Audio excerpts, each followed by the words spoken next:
I wanna be a billionaire. I ain't getting no sleep till I see $1 million every week. I wanna be a billionaire. I ain't getting no sleep till I see $1 billion every week. I wanna be a billionaire.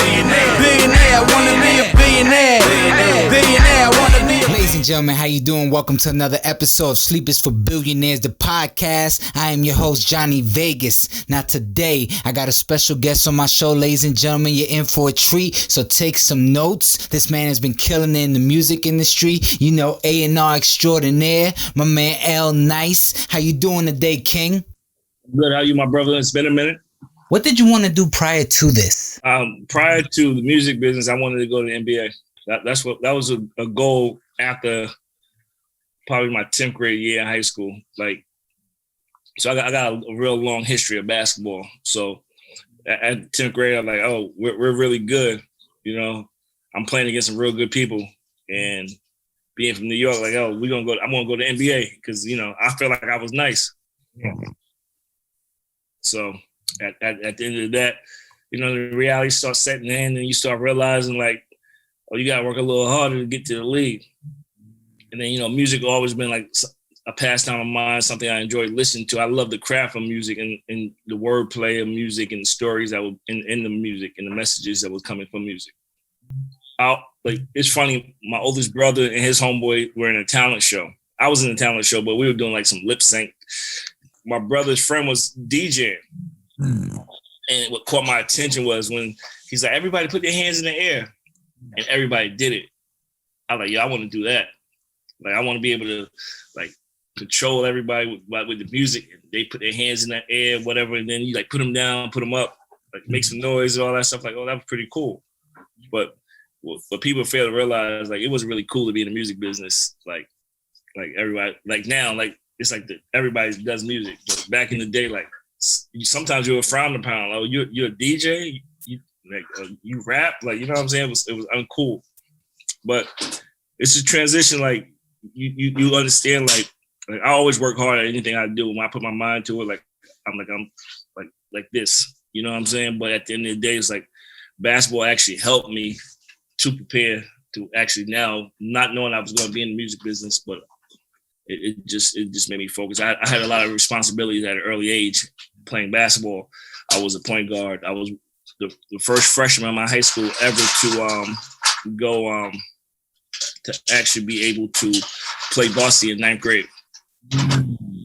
And, you know, but when you play basketball, pick up basketball, you play junior high basketball, whatever, you don't understand, like, why you playing. You just want to win. Like, they'd say, you just want to win. But then you start understanding what winning can help you do. You know what I'm saying? It can build a name for yourself.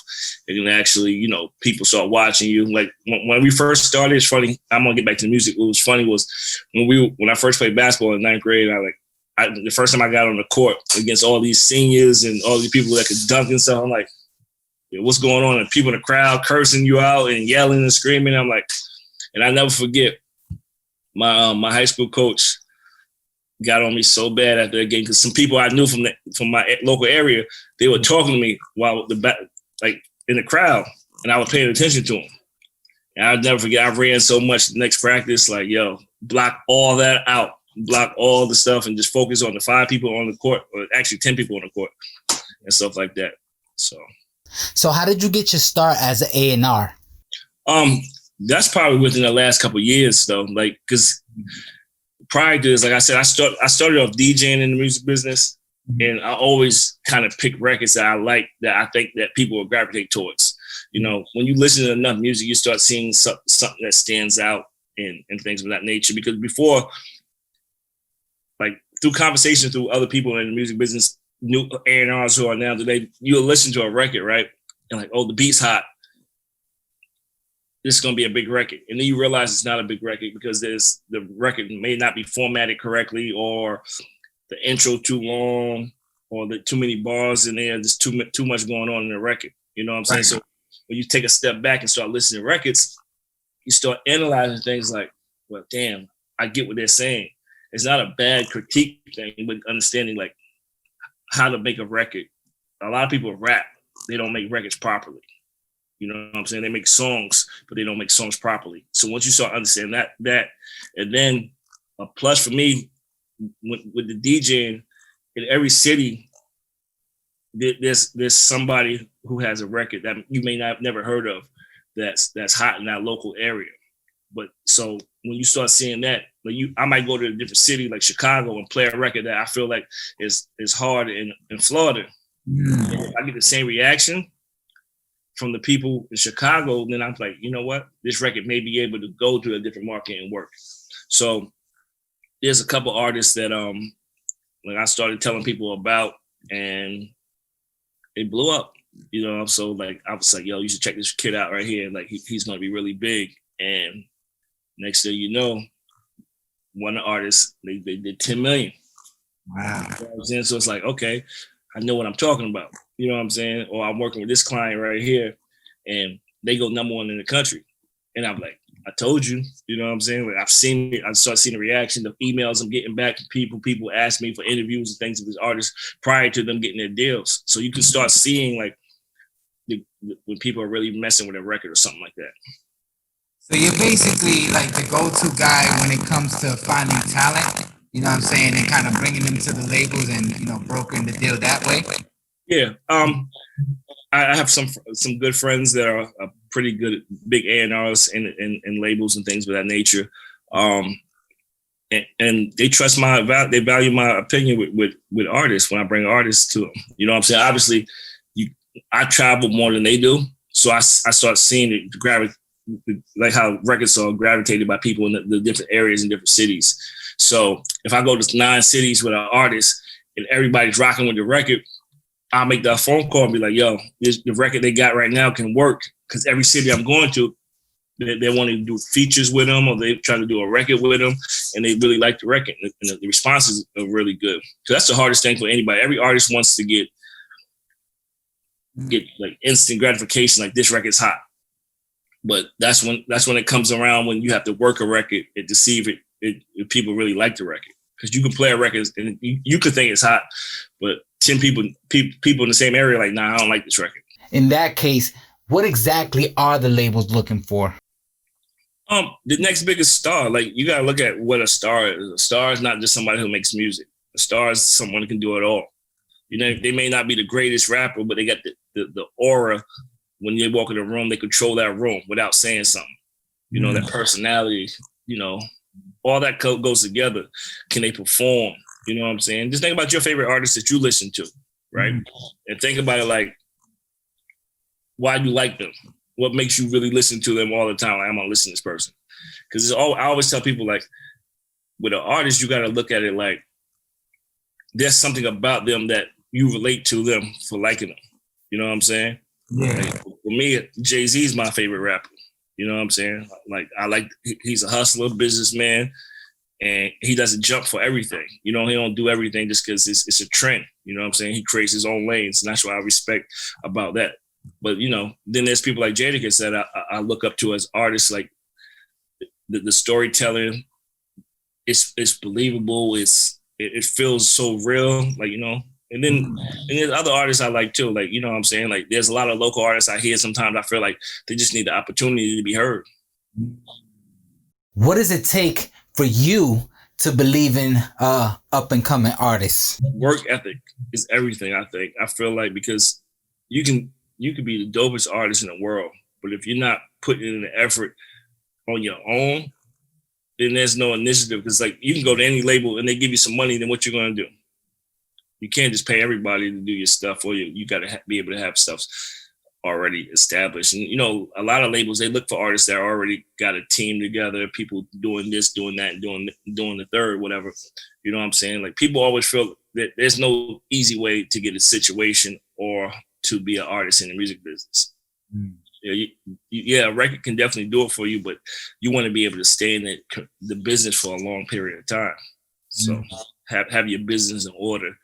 Not, you know, I get emails all the time like, "Yo, come sign me," or come get me here and come do this. And it's like, there's no, like, if, say for example, I say artist I don't know, I'm like, hey, let me go take you over here just because you got dope music. There's no relationship there, and there is a business, so you gotta look at it like, if I help you, how you helping me, in the most kindest and humblest way, you know. at what stage in an artist's career should they acquire your services? Well, see, we got a marketing company. So with the marketing company, like that's how I determine a lot of times when we service records to different DJs across the country, people I've been rocking with for over 10 years. And from their feedback from these DJs that trust me and I trust their opinion, say if I send you a record out right now and 20 DJs hit me back from different cities all over the country, like, yo, this is fire. This is, yo, I love this record. Yo, can you give me a drop? Can you do this for me? At that point, I'm telling the artist, like, hey, you need to invest a lot more money in your record, because out of these 20, 30 DJs I sent it to, 20 of these DJs are saying this record will work in their market. You know what I'm saying? So that's kind of like a little cheat code I have. I send the records out to people that I know do big clubs. They may do radio, and they give me their opinion. I'm doing that right now. I just did that with some artists for one of my friends. I sent it out, and they already got they got a lot of labels reaching out to him already. But he already knew it was going to happen. So, but people started calling me about the kid, like, hey, what's up with him? Da da da. So tomorrow they got 3 label meetings via phone, but I seen it because of the reaction of what people were saying from the record. Nah, that's what's up. That's good to know. So, so what advice can you give up and coming acts right now that's basically trying to get on, trying to get signed, or trying to get the attention of somebody that like you that could give them more opportunity? Be you. You know what I'm saying? Don't. It's not because this rapper is saying you the hottest rapper or this person posted you. Be you, and just know that you, like, each and every person is a star, like in their own right. You know what I'm saying? Like, you gotta think about the artists that we look at, we call so-called stars. They were just like the other artists. They just worked and they found their niche. You know, once you sometimes you gotta step back from the situation to analyze what you did, what worked, what didn't work, what can you do to make it even better. Because I feel like so many people want deals and don't know what they're signing deals for. You know what I'm saying? Oh, I'm on the record deals, have such and such sign me. Then, you know, you hear those stories like, I got signed, I hate my label. You know what I'm saying? That's usually probably because you don't know the business and you just sign for anything you want, just because say you were signed to a label. Okay. Has there ever been a situation where, you know, your opinion on the artist didn't work out as expected? There's so many instances of artists that I believe that are better than a lot of other artists. But, you know, one thing I could say, like, I usually don't really try to deal with anybody who's not serious in what they do. So I can't really say, like, there's been instances of artists that we've been this close to get closing the deal, and they did something stupid to mess up a deal. And, you know, like, you always tell somebody, like, stay out of trouble. Don't do this. Don't do that. And then you wake up and like, yo, such and such got in trouble. You're like, oh gosh. So now it's slowing out the process because there's momentum. You're building momentum. Because, you know, the first thing is to get people to trust your music and accept your music. Yeah. You know what I'm saying? Because think about, there's so many people that rap or sing, but never make it. And I say never make it, to them making it might be going on live with somebody and singing in front of somebody who they look up to in their eyes. Right. But once again, everybody, you got to realize this is a business. This is not a showcase. This is something to create revenue for you and your family. Yeah, man. So tell me, what was the most like successful artist that you worked with, where you worked with him and you were part of everything that they had going on, and you know, they just shot to the top? Nah, but it was a lot of work. And shout out to my brother Zoe Dallas. Like with Zoe, like he was grinding before I even got in the picture. You know my brother Dizzy, whatever. It's just like we just every single day worked on something. While he doing something, I'm doing something. Dizzy doing something, and I just feel like Zoe's a studio rat. Like he's always in the studio. You know, he's always reaching out to the artists that may not be known, whatever. He's working with everybody doing what he got to do. And I just feel like when we got that win, when he got signed to Epic and with Future, it was like, yes, we did it. Mission accomplished. You know what I'm saying? And a lot of greater things happened after that. But it's like we all moved up in our careers as well. Me, Dizzy, Super. You know what I'm saying? Like a lot of other people behind the scenes that people may not know. Like everybody grow. And that's one thing about having a team. Everybody should grow together. You know what I'm saying? One person shouldn't be just like over here doing their own thing, you know what I mean? And I feel like there's so many records that I've been a part of that are success stories, but you know, Zoe's definitely was a great one because it got me to travel out the country with them and stuff like that multiple times. And just really knowing like, yo, we accomplished something with a kid from Miami, Dade County. And that was a great thing. So, you know, a lot of people know me for running with Zoe and all that stuff, but it's just a blessing, man. I want everybody around me to win. You know what I'm saying? Every artist you see me posting, I want to see them win. You know what I'm saying? Like, because it's a part. All those records are a part of me. You know what I'm saying? Even if you pay me to do some service on a record, it's like people think, oh, I'm just paying for this. I have to take on that record like it's my record because my face is up there, and people who trust me and my musical opinion are gonna be like, hey, you know what I'm saying? I don't work with everybody. I choose who I work with now. Nah, that's what's up, man. Nah, I appreciate it. Didn't you have something to do with Party? Yeah, my guys from KSR, that's the label she was signed to at the time. They hired me to service the record out. Me and a couple other guys, we serviced the record out to all the DJs across the country. And just getting a part of. I like to work on records that are new, not when everybody else start playing them, because at the end of the day, it kind of shows you like okay, where you at in your company, like how people support you and all that stuff. So it was a cool experience. You know, that's after like working with Dave Lowe for the Try Me record, and then after that, I did the Panda for Designer, and doing the servicing for that record as well, getting into all the DJs across the country, radio stations and things of that nature.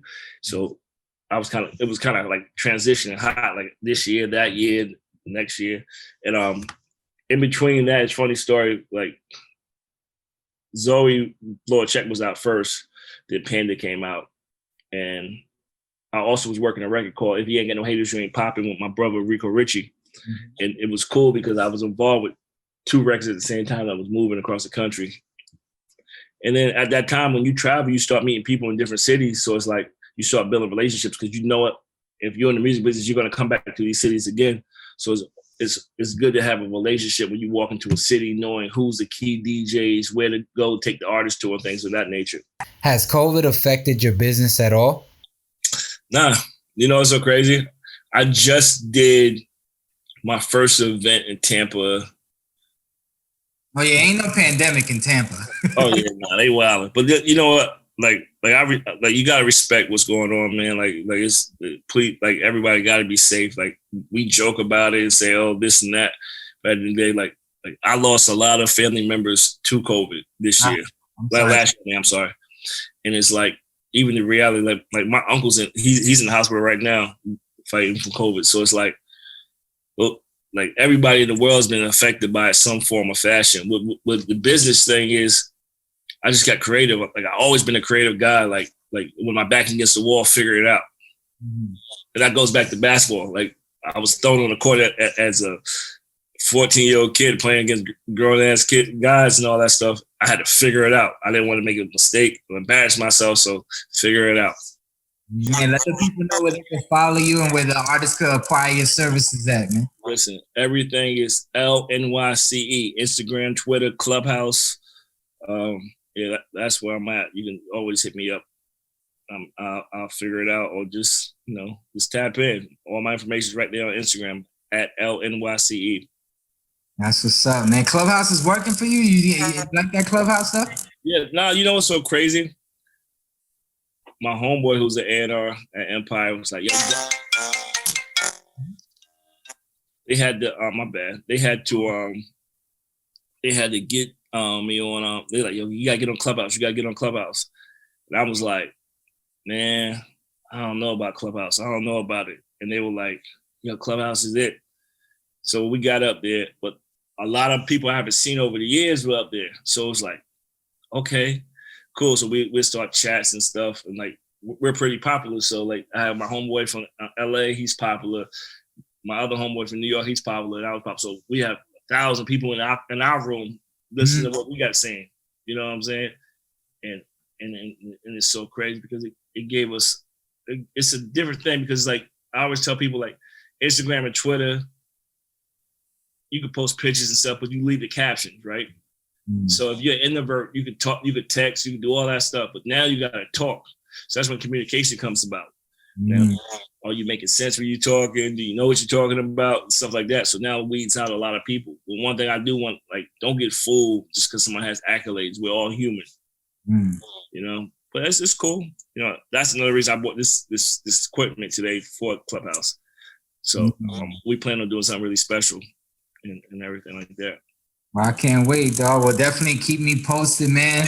And we'll talk some more, my brother. And make sure you send me your Addy and your full name so I can send you some of this good old merch. What is it? Sleep is for Billionaires? I saw that. I saw you posted. Yeah. Sleep is for Billionaires. Everything, Daddy. We got it all on deck for you, man. Don't worry. But yeah, this has been another episode of Sleep is for Billionaires, the podcast. My man L-NYCE, thank you for gracing me with your presence and giving me all the valuable information for everybody to share with the world. I'm your host, Jonni Vegaz. Stay tuned for more episodes to come. Make sure you like and subscribe to the YouTube channel and go ahead and jump on the website and get yourself some merch. All right. I wanna be a billionaire. I ain't getting no sleep till I see $1 million every week. I wanna be a billionaire. I ain't getting no sleep till I see $1 billion every week. I wanna be a billionaire. Billionaire, I wanna be a billionaire. Billionaire, I wanna be a billionaire. I ain't getting no sleep till I see $1 billion every week.